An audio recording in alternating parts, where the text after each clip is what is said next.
Hello students, आज के video में आप देख रहे हैं रिलेटिव प्रोनाउन। रिलेटिव प्रोनाउन के बारे में आपको आज जो है बताया जाना है संबंधवाचक सर्वनाम। रिलेटिव प्रोनाउन मतलब होता है संबंधवाचक सर्वनाम। जैसा कि यहाँ से आप समझ सकते हैं, रिलेटिव प्रोनाउन यह जो है इसका काम क्या होता है। सेंटेंस में रिलेटिव प्रोनाउन का दो वाक्यों को जोड़ता है। ये दो वाक्यों को जोड़ देता है, दो वाक्यों को जोड़ने का काम करता है और नाउन के रेपिटेशन को रोकता है।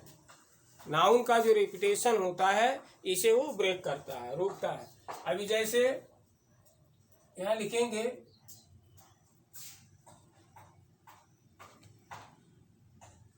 जब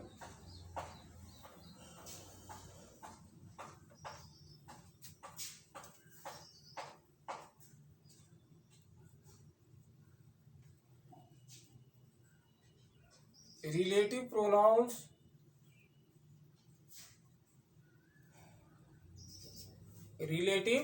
pronounce who, whom, whose, which, that। Relative pronoun who, whom, whose, which, that। देख रहे हैं आप, relative pronoun who, whom, whose, which, that।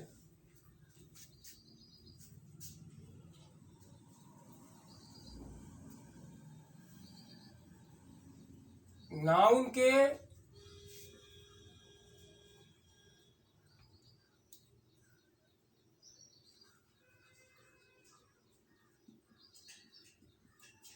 Repetition को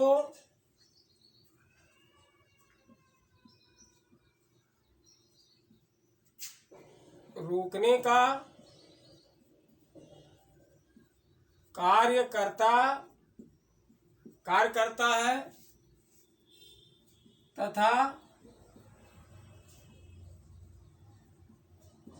दो वाक्यों को जोड़ने का कार्य करता है। रिलेटिव प्रोनाउन सेंटेंस में रिलेटिव प्रोनाउन का वर्क क्या है, फंक्शन क्या है। रिलेटिव प्रोनाउन जो होता है ये आपका हु है, हुम है, हुज है, विच है और दैट है। ये नाउन के रेपिटेशन को रोकने का कार्य करता है तथा दो वाक्यों को जोड़ने का कार्य करता है। अब यहां ध्यान देंगे, जैसे में देख लीजिए, लेकिन पहले आप समझ लीजिए, पहले जरूरी क्या है। ये रिलेटिव प्रोनाउन हु का यूज कहाँ होगा, हुम का यूज कहाँ होता है, हुज का यूज कहाँ होता है, विच का जो है यूज कहाँ होता है, दैट का कहाँ होता है। यानी इनके प्रयोग कब किए जाते हैं, कब और कहाँ। तो ये जानने के लिए पहले ये जरूरी है, इसमें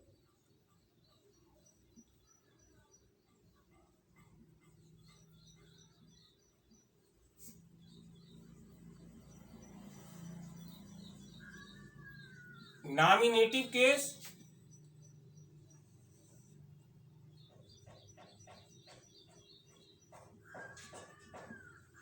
ऑब्जेक्टिव केस, ये हो गया आपका possessive case. Possessive case, nominative case, objective case, possessive case. तो यहां आप देख रहे हैं नॉमिनेटिव केस में हु का प्रयोग है और नॉमिनेटिव केस में ही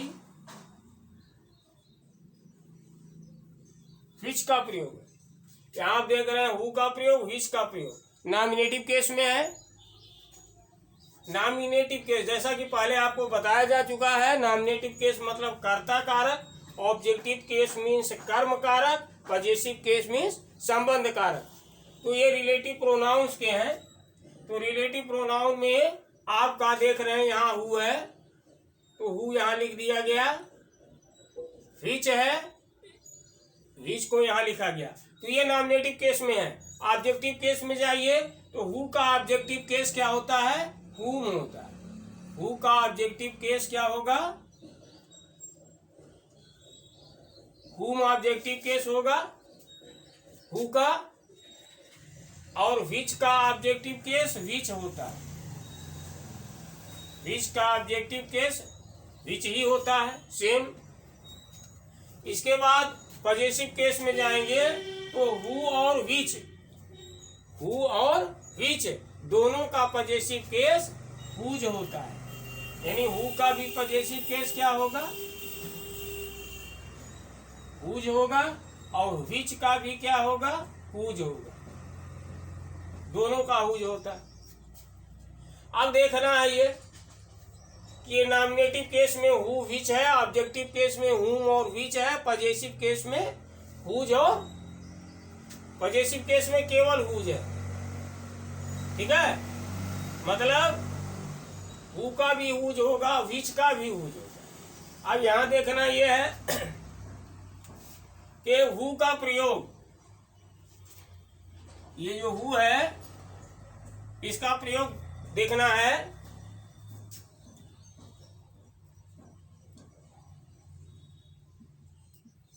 हु का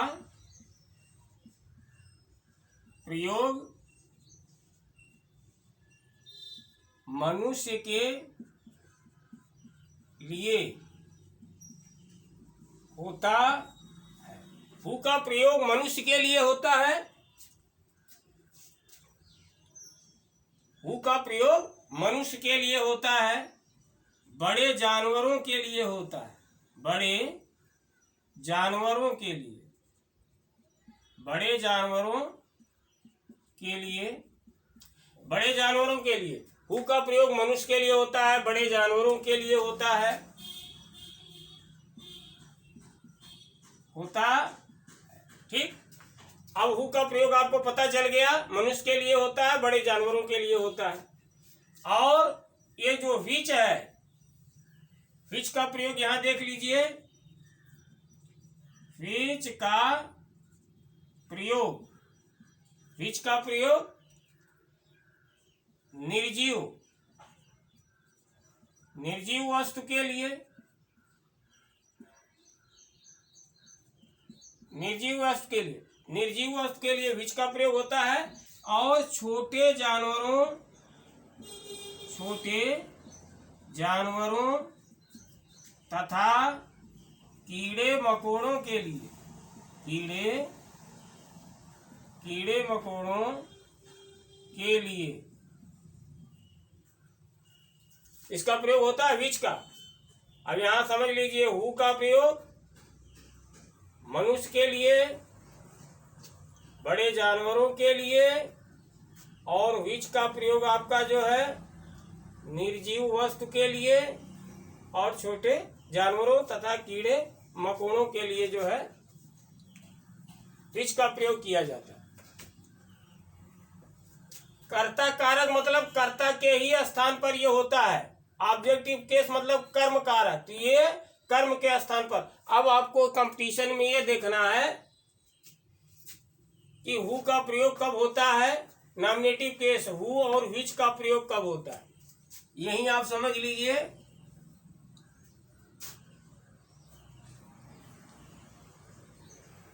इन आफ्टर, इन आफ्टर, यहां आप समझ लीजिए बाद में, बाद, इनके बाद में क्या यूज होता है, बाद में, इनके बाद में क्या यूज होता है, तो हु के बाद या विच के बाद, हु के बाद या विच के बाद आता क्या है, बाद में क्या आता है, हु के बाद विच के बाद। तो यहां जान लीजिए हेल्पिंग वर्ब आता है, मेन वर्ब आता है, मॉडल ऑक्सिलरी आता है। हु और विच के बाद नॉमिनेटिव केस का जो हु है, विच है, इसके बाद किसका प्रयोग होता है, हेल्पिंग वर्ब का, मेन वर्ब का, मॉडल ऑक्सिलरी का। इसी तरह से हुम है तो इसमें कौन विच है। ऑब्जेक्टिव केस में आपका जो है हुम है और विच है। तो हुम विच है, तो यहां भी देखिए हुम विच के बाद क्या आता है, इन आफ्टर। बाद में क्या आता है, हुम के बाद क्या आता है, हुज के बाद, विच के बाद क्या आता है, जो ऑब्जेक्टिव केस में है। तो आप समझ लीजिए यहां बाद में क्या आता है, प्रोनाउन। यहां प्रोनाउन आता है। क्या आता है, प्रोनाउन।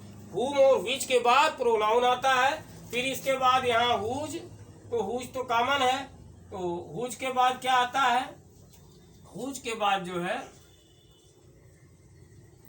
या तो दोनों एक ही है, चलिए यहाँ सिंगल हुज भी लिख सकते हैं। जैसे यहाँ जो है दोनों का हुज है, तो इस तरह से आप यहाँ पॉजिटिव केस में ऐसे हुज लिख देंगे। हु का भी वही है, विच का भी है। तो हुज के बाद क्या आता है ये देखना है, इन आफ्टर। ये कंपटीशन में पूछा जाता है। कंपटीशन में जैसे रिलेटिव प्रोनाउन हुई, हु, हुम, हुज, विच, दैट, ये कोष्टक में दे देता है। मान लीजिए हु, हुम, हुज दे दिया और जगह खाली है, तो उस जगह को भरने के लिए आप वहाँ हु लिखेंगे या हुम भरेंगे, हुज भरेंगे। तो ये कैसे क्लियर होगा, जब इस चीज को आप जानेंगे कि नॉमिनेटिव केस हु विच के बाद helping verb, main verb, model auxiliary आती है। हुम और विच जो आपका ऑब्जेक्टिव केस है, इसके बाद प्रोनाउन आता है। हुज जो पॉजेसिव केस है, इसके बाद क्या आता है, नाउन आता है। इसके बाद आपको क्या मिलता है, नाउन। इसके बाद नाउन का प्रयोग किया जाता है। तो ये तो कंपटीशन के लिए था। अब बाकी आप जान गए होंगे रिलेटिव प्रोनाउन का काम क्या है। ये नाउन के रेपिटेशन को रोकता है और दो वाक्यों को जोड़ने का कार्य करता है, जिसमें हु, विच, हुम, विच, हुज, ये जो है हु और विच नॉमिनेटिव केस है, हुम और विच ऑब्जेक्टिव केस है, पॉजेसिव केस में आपका हुज है। तो इस तरह से आपको रिलेटिव प्रोनाउन के बारे में समझा दिया गया कि हु का प्रयोग कहाँ होता है, मनुष्य के लिए होता है तथा बड़े जानवरों के लिए होता है। विच का प्रयोग निर्जीव वस्तु के लिए होता है और छोटे जानवरों के लिए भी विच का प्रयोग होता है तथा कीड़े मकोड़ों के लिए विच का प्रयोग होता है। अब आपका बचा क्या, दैट बचा है। दैट बचा है, तो दैट जो बचा है, तो यहां समझ लीजिए दैट का प्रयोग सजीव तथा निर्जीव, सजीव तथा निर्जीव,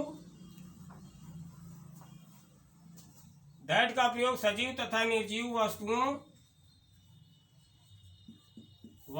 के लिए किया जाता है, दैट का प्रयोग सजीव तथा निर्जीव वस्तुओं के लिए किया जाता है। ठीक है, अब आप समझ गए होंगे हु का प्रयोग मनुष्य के लिए, बड़े जानवरों के लिए, और इसके बाद विच का प्रयोग है निर्जीव के लिए, छोटे जानवरों के लिए।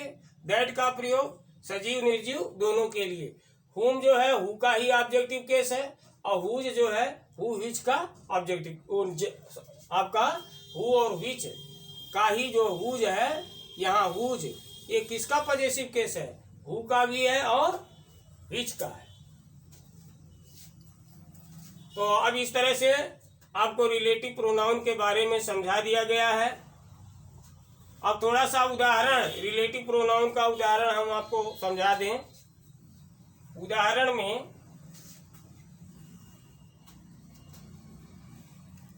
रिलेटिव प्रोनाउन का उदाहरण जो है,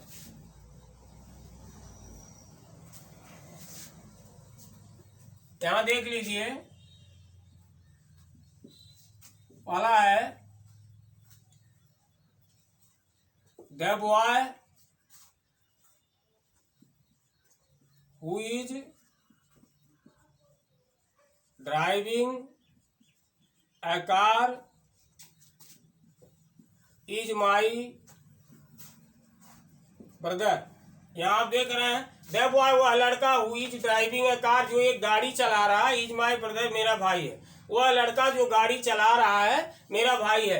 अब इस हु का जो रिलेशन है किससे है? वह लड़का जो गाड़ी चला रहा, जो गाड़ी चला रहा, कौन गाड़ी चला रहा? वह लड़का। तो हु का रिलेशन किससे है? वाक्य में आए हुए नाउन से। वाक्य में आए हुए नाउन से हु का रिलेशन है। द बॉय से हु का रिलेशन है। तो ये रिलेटिव प्रोनाउन का काम यहाँ कर रहा है। ठीक है। फिर नाउन के रिपीटेशन को रोकने के लिए इसका प्रयोग हुआ है और दो वाक्यों को जोड़ने के लिए इसका प्रयोग किया गया। जैसे यहाँ आप देख रहे हैं who is driving A car, who is driving A car, और यहाँ the boy is my brother. तो इस तरह से दोनों को जोड़ने का काम कर रहा है, दो वाक्यों को जोड़ने का काम कर रहा है।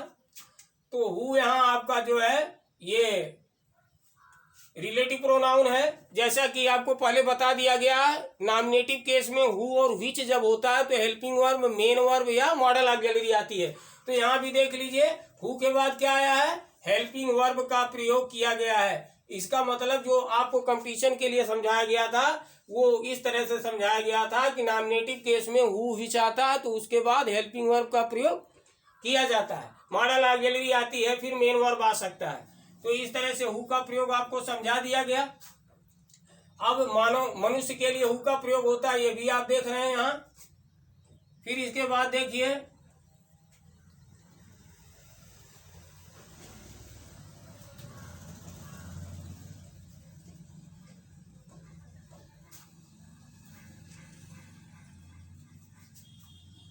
The book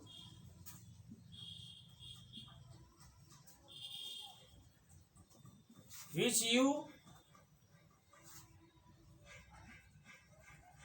brought yesterday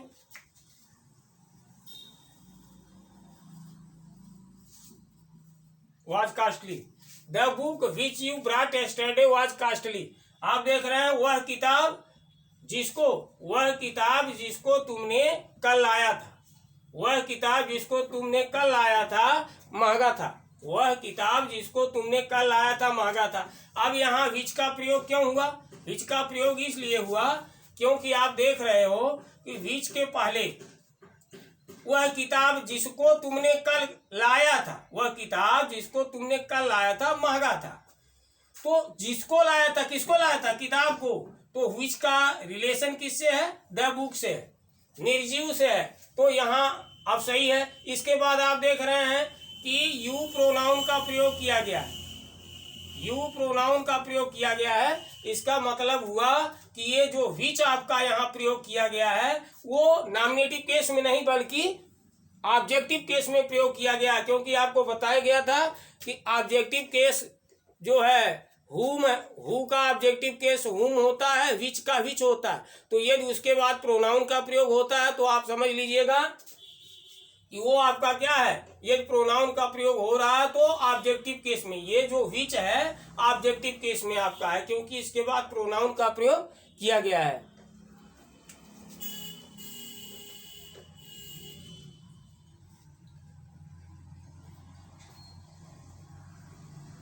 the boy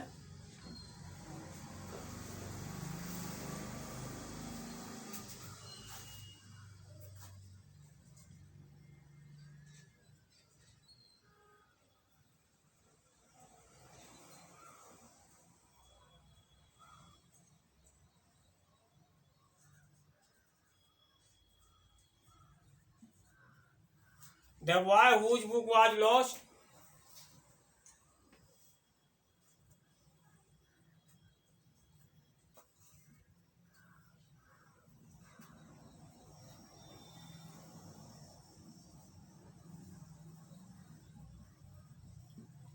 यहाँ ध्यान दीजिए। द बॉय वह लड़का, हुज बुक जिसकी किताब, वाज लॉस्ट गायब हो चुकी थी, इज माई ब्रदर मेरा भाई है। वह लड़का जिसकी किताब गायब हो चुकी थी मेरा भाई है।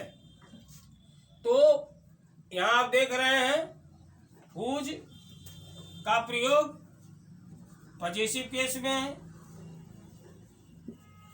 पजेसिव केस में इसका प्रयोग हुआ है। बुक आपका नाउन है, बुक आपका नाउन है। जैसा कि आपको बताया गया पॉजिटिव केस में आपको बताया गया था हुज के बाद नाउन का प्रयोग होता है, तो यहाँ आप देख रहे हैं हुज के बाद नाउन का प्रयोग किया गया, यानी वह लड़का जिसकी किताब खो गई थी वो लड़का मेरा भाई है। तो इस तरह से आपको हु का प्रयोग, विच का प्रयोग और हुज का प्रयोग यहाँ समझा दिया गया। अब इसके बाद बचा दैट, केवल दैट आपका बचा है, तो यहां समझ लीजिए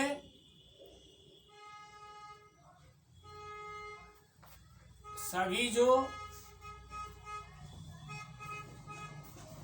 चमकता है सोना नहीं होता। सभी जो चमकता है सोना नहीं होता। जैसा कि आपको समझा दें कि आल के तुरंत बाद दैट का प्रयोग होता है। आल के, आल मतलब सभी, जो, यहाँ जो आपका जो है यही रिलेटिव प्रोनाउन है, तो यहाँ दैट का प्रयोग करेंगे। आल के बाद दैट का प्रयोग होता है। चमकता है मतलब glitters, glitters, all that glitters सोना नहीं होता। Is not gold, all that glitters is not gold, सभी जो चमकता है सोना नहीं होता है। अब यहाँ आप आल का मतलब क्या समझ रहे हैं? आल का मतलब सिंगुलर नंबर से है, सिंगुलर नंबर से आल का मतलब है all is not gold, all that glitter, सभी जो चमकता है सोना नहीं होता। इसके हिसाब से यहाँ इज हेल्पिंग वर्ब का प्रयोग किया गया है, और इसी के हिसाब से दैट रिलेटिव प्रोनाउन है, तो इसका संबंध आल से है। तो इस आल को देखते हुए यहाँ क्रिया ग्लिटर है, इसमें यस बढ़ा दिया गया है। इसका मतलब कि आल सिंगुलर नंबर में है, तो all that glitters is not gold, सभी जो चमकता है सोना नहीं होता। तो अब जो है आप रिलेटिव प्रोनाउन के बारे में आपको समझाया गया है। फिर जो है अब इसके बाद नेक्स्ट वीडियो में आपको इंडिफिनिट प्रोनाउन के बारे में बताया जाएगा। तब तक के लिए धन्यवाद।